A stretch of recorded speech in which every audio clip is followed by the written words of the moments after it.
So, we come to the end of our series in Colossians, and I hope that you found it beneficial. I know that those of us that have been doing the preaching have certainly found it beneficial. And if you want to get more out of our series, maybe joining the preaching team would be one way to do that.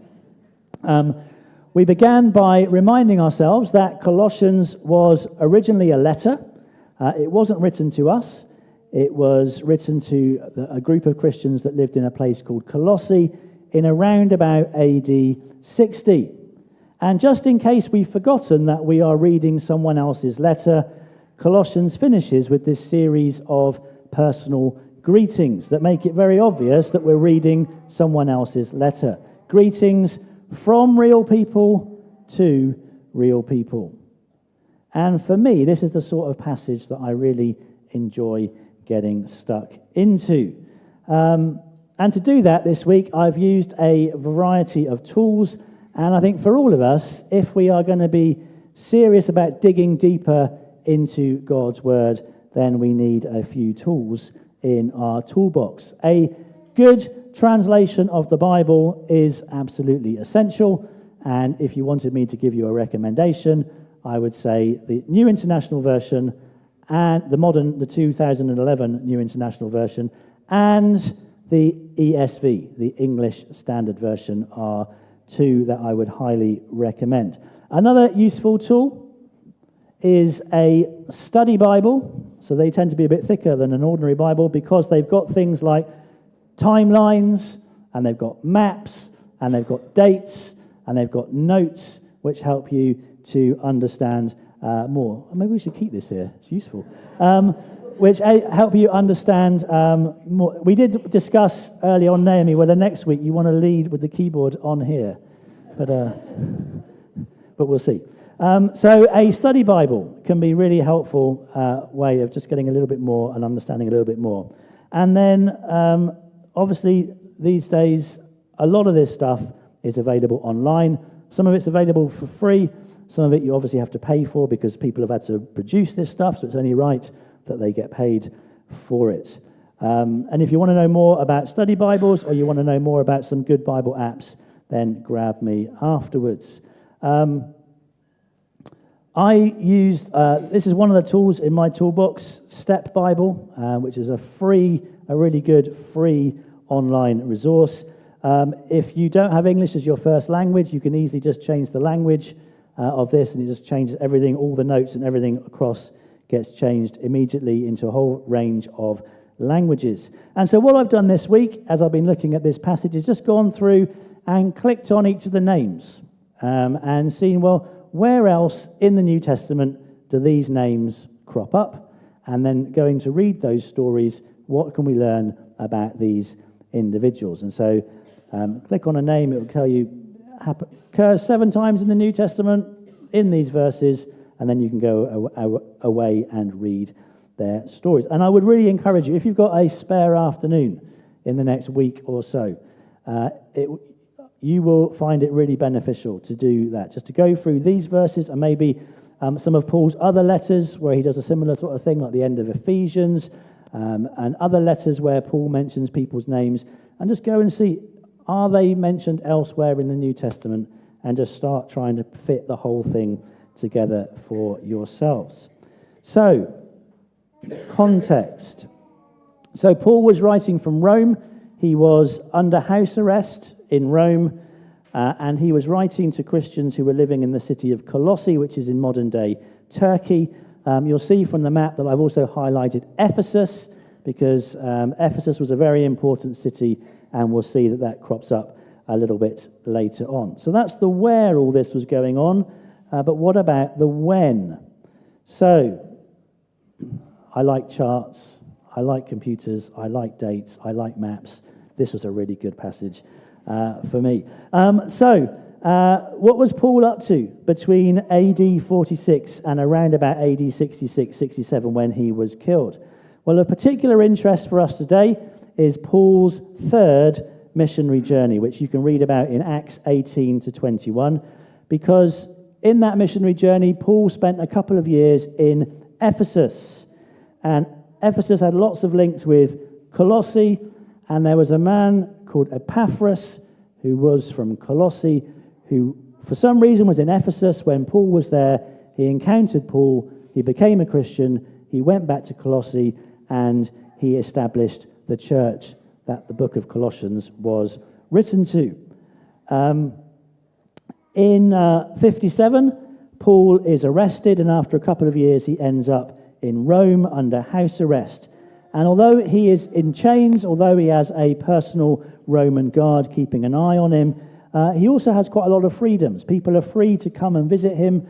He's free to teach. He's free to write. He's free to preach. And during this time when he was in prison in Rome, in around about AD 60, Paul wrote Ephesians, he wrote Colossians, and he wrote Philemon. Later on he gets released, but then, and at some point in that time, he writes the book of Titus, or the letter to Titus, and he's rearrested, and at some point before his execution, he writes the letter that we know as to Timothy. Obviously, Paul wrote other letters that fit into that timeline, but those aren't of any relevance to us today, because they've got no relevance to the people that we are reading about here. So, it is around about AD 60. Paul is under house arrest, but he has around him a small group of friends. Some of them are free to come and go. Some of them are fellow prisoners. Maybe they're all together in the same house. We don't know. And the first one that gets mentioned is this guy who is called Tychicus. Tychicus has been a companion of Paul in the past. He's worked closely with Paul, and he's going to stick with Paul right through to the end. Paul rates Tychicus. He calls him a dear brother. He calls him a faithful minister. He calls him a fellow servant. It's likely, and I'm going to say it's likely quite a lot, because there's lots of filling in the gaps that we're doing here, so things we can't be 100% certain of, but things that are likely.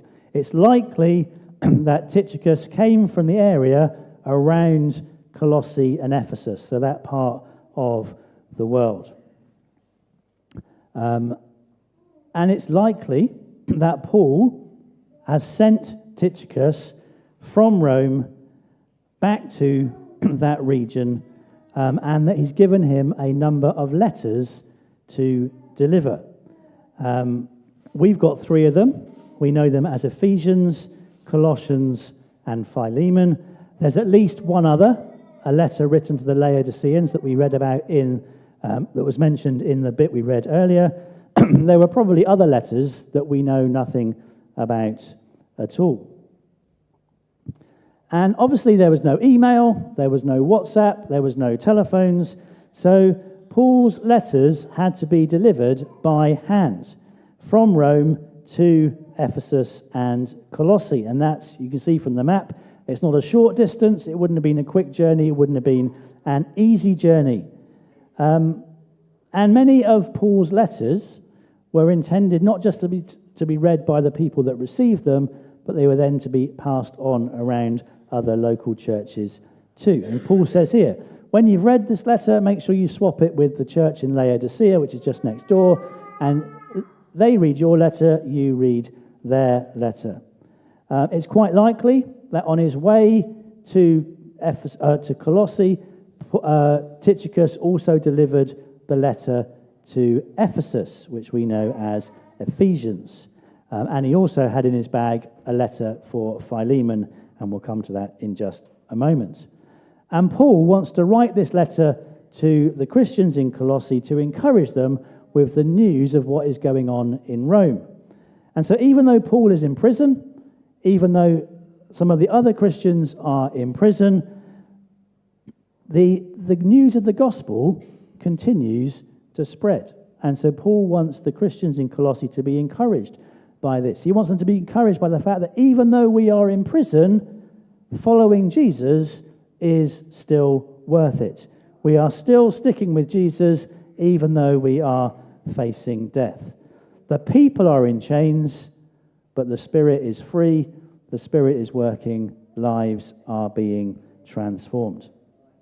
A few weeks ago, some of us went from here to Melbourne to hear Bethan and Gareth talk about their work with BMS in Chad. And it is so encouraging to hear first-hand accounts of what God is doing in other parts of the world. And that's what Tychicus is doing here. He knows what's going on in Rome. He's been there with Paul, and so he's coming to give a first-hand account of what God is doing in a different part of the world. Then we have Onesimus. We know quite a lot about Onesimus because he is the reason that Paul wrote the letter to Philemon, which we know as Philemon. Philemon was probably a wealthy member of the church in Colossae, and he had a slave called Onesimus. And just last week, Graham was helping us to see from Colossians chapter 3 that our faith needs to impact all of our relationships. And within the first century context, that included the relationships between slaves and masters and slaves. So Onesimus was a slave. He belonged to Philemon, but he had stolen from Philemon and he had run away. And he'd ended up in Rome. When in Rome, he met Paul. He became a Christian. And so now Paul is sending Onesimus back because Onesimus is still Philemon's property, even though he has become a Christian. And Paul doesn't specifically address the issue of slavery, but in what he says earlier on in Colossians, what he says in the book of Philemon, it is undermining slavery from within. Because he's sending Onesimus back to Philemon, but no longer as slave and master.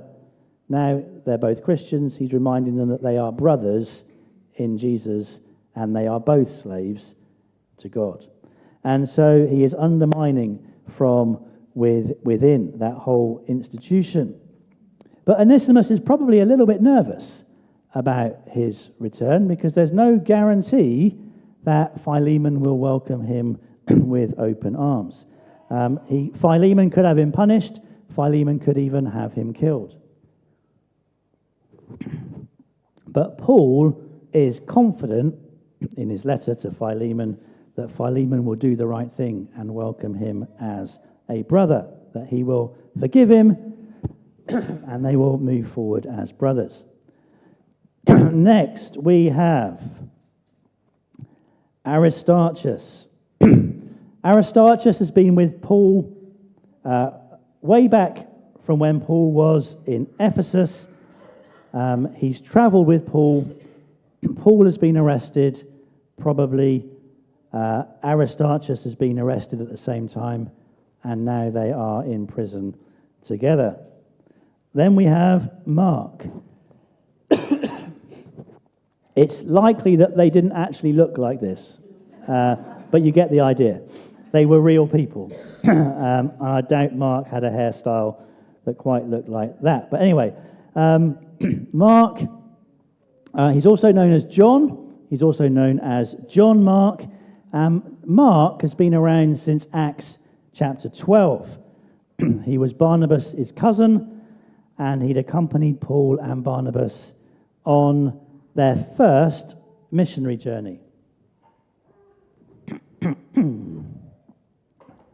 But then something happened on this missionary journey. And as far as Paul is concerned, Mark deserted them and went back to Jerusalem. Later on the second missionary journey, Barnabas wants to take Mark along.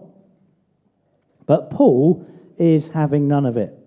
Mark deserted them before, so how on earth can we trust him not to do exactly the same thing again? And this disagreement between Paul and Barnabas got so heated that they agreed to go their separate ways. And so Paul took Silas and went off in one direction. Barnabas takes Mark and goes off in a different direction.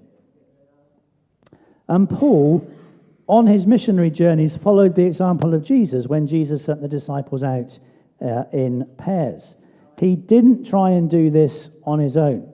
He knew that he needed other people with him. And even though Paul and Barnabas went their separate ways, they each took someone else with them. Paul took Silas, Barnabas took Mark. They knew how important it is to have other people alongside us on this journey.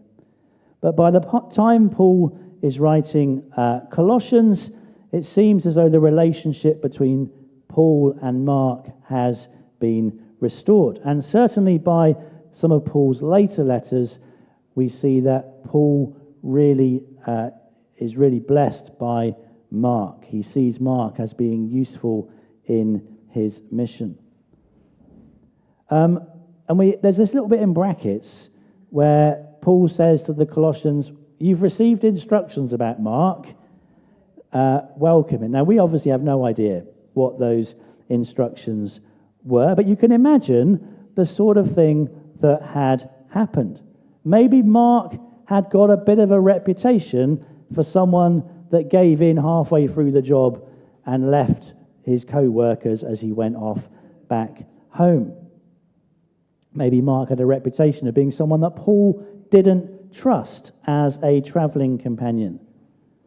Maybe Mark had a reputation that he was only in a part of Paul's crew because he was related to Barnabas.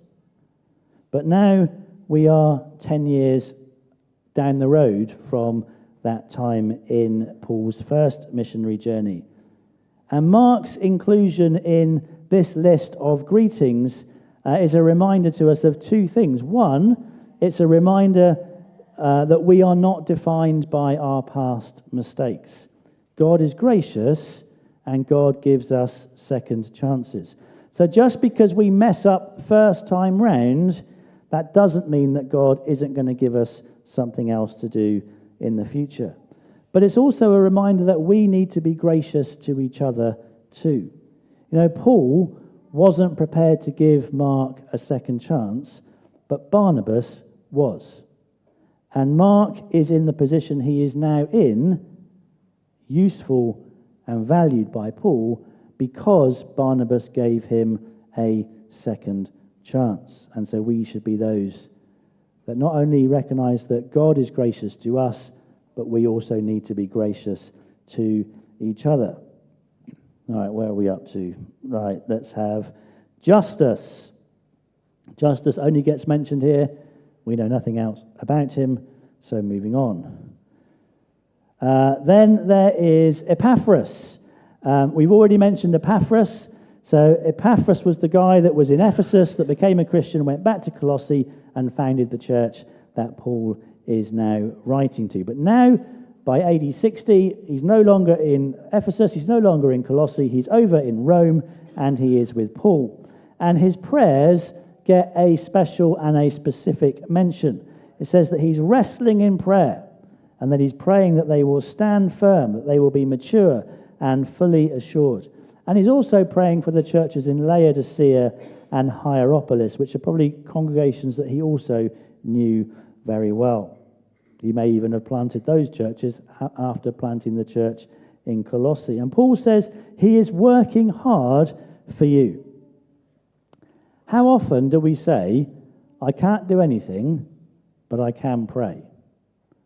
And so we kind of think that doing something practical is on one level of helping, and praying is something that, well, we can do if we can't do anything else.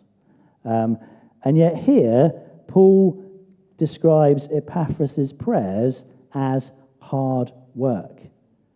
They are a part of the work that Epaphras is doing on behalf of the Colossians, the Laodiceans, and the Hierapolises, or whatever they are called.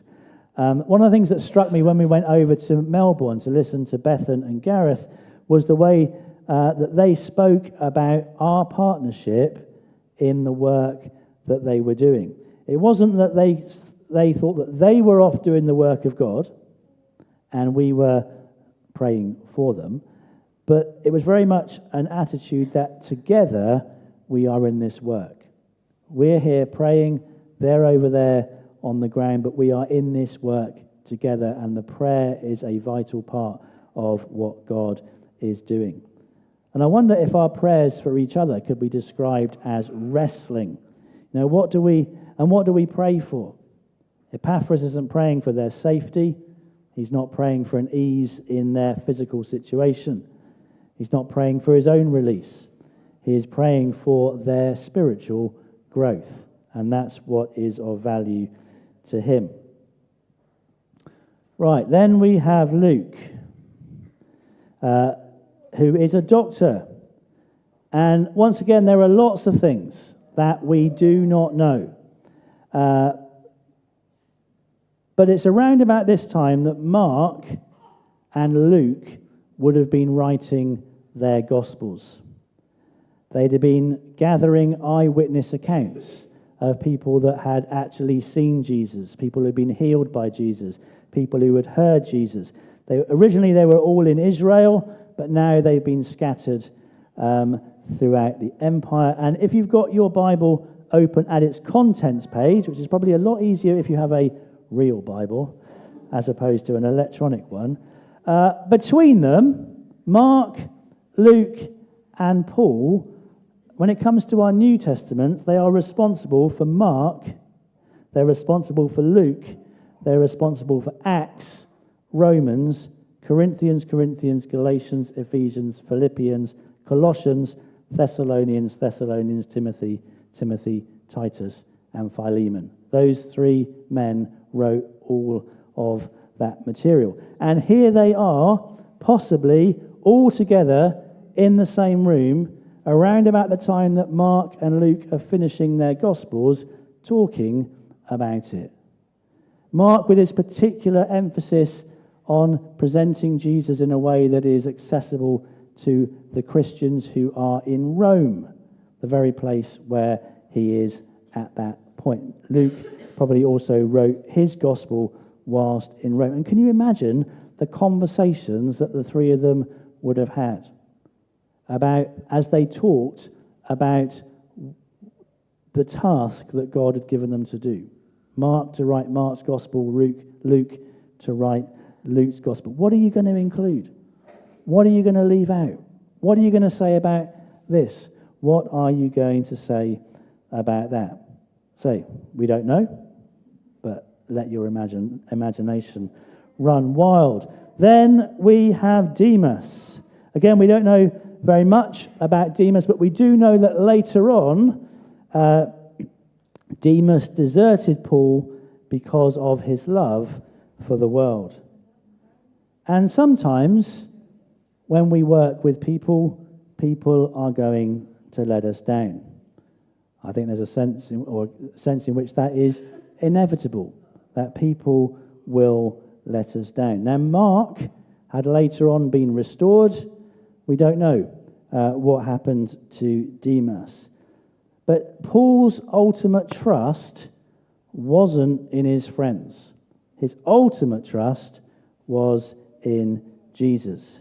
So that's not to say that those friends weren't important, that they weren't a vital part of Paul's ministry, that they were people he trusted, they were people he valued, they were his friends.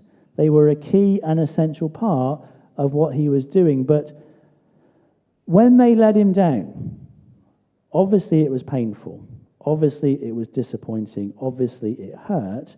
But ultimately his faith wasn't shaken, because his faith wasn't in his friends.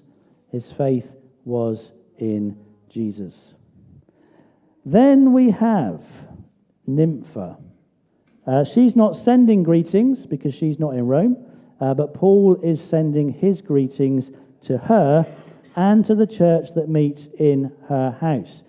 We don't know anything else about her at all, but as we said a few weeks ago, the church at that time would have been a network of house churches. And so these towns would have had a series of churches or congregations meeting in different people's houses. And Nympha could well have been leading as well as hosting the church that met in her house. We just don't know anything else about her. And then there is this guy, Archippus, Whatever it is he's supposed to be getting on with, he better get on with it, or Paul is going to find out. What has God given you to do, and do you need to get on with it?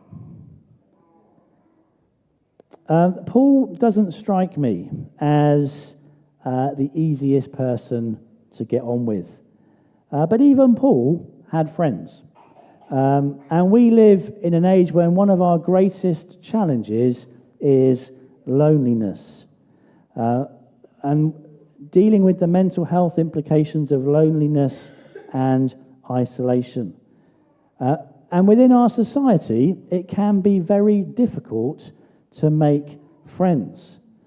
We've certainly noticed after our 3 girls left primary school, kind of everything changes. In that when they're at primary school and you're meeting people in the playground and they're going around to play at other people's houses, you meet lots of people. But once they go to secondary school, all that changes. And all those connections that you have can very easily come to an end. It can be very difficult to meet new people and to make new friends. We also live in a consumerist society where people want friends, but they expect it to happen to them. And they don't necessarily want to put in the effort to be a good friend. And we see from the words that Paul uses here that being a friend has its cost. It means putting others first. It means helping others. It means serving others. There's the emotional impact, and you get some of this as you read through Paul's letters. There's the emotional impact of listening to others and being with others and walking with others as they go through their darkest valley. And I think this question of making friends and how we can be friends is something that we're going to pick up in home groups and also in my weekly reflection on Wednesday. And if you're not on our mailing list and you want to be, then please speak to me or Doris about that. But there is a book that I have not read, but it's going to feature at the end of the video that we are about to watch. Some of you will remember that Phil Knox spoke at our joint service a few years ago. He's done some spoken word pieces in the past, and he released a new one this week. He sent me an email on Tuesday. I've released this new spoken word piece about friends. Do you think you could use it? Oh, marvellous, I'll use it on Sunday. Don't know what I'm going to say yet, but it's got the word friends in the title, so I'm sure it will do. So we're going to watch this, and then I'm going to hand back to Steve.